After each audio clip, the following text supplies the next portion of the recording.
Nilinaw ni National Security Advisor Eduardo Año na walang anumang direktang partisipasyon ang Task Force Ayungin sa mga operasyon sa Ayungin Shoal. Kabilang na ang resupply Aurora missions. Si Patrick De Jesus sa detalye.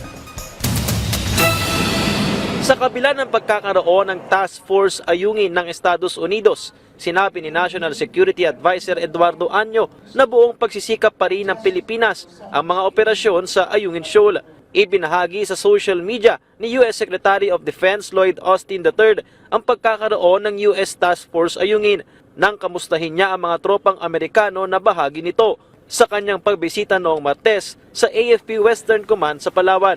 Kinumpirma rin ito ng Embahada ng Estados Unidos sa Pilipinas.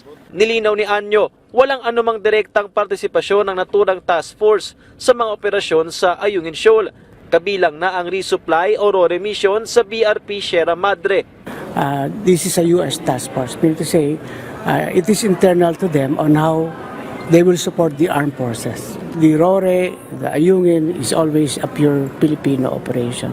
Para kay Año, malaking tulong ang ibinibigay na suporta ng task force pagdating sa intelligence, surveillance, and reconnaissance operations at maritime domain awareness na hindi lamang nakatuon sa Ayungin Shoal. This is not centered just on Ayungin. It is, kumbaga, lahat ng aspect ng MDT, SEB, ang ating collaboration with the U.S. forces.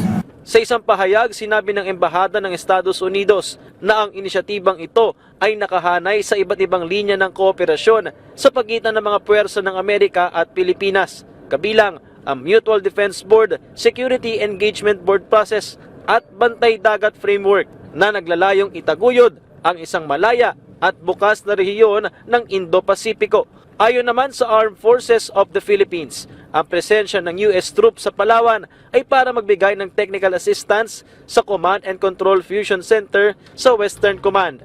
Samantala, nagsama-sama sa Pampanga ang iba't ibang army mula sa ASEAN region para sa taunang ASEAN Armies Meet. Matapos ang 8 taon, ang Pilipinas muli ang host nito na may temang strengthening unity, security, and prosperity, fostering camaraderie and cooperation. Patrick De Jesus para sa Pambansang TV sa Bagong Pilipinas.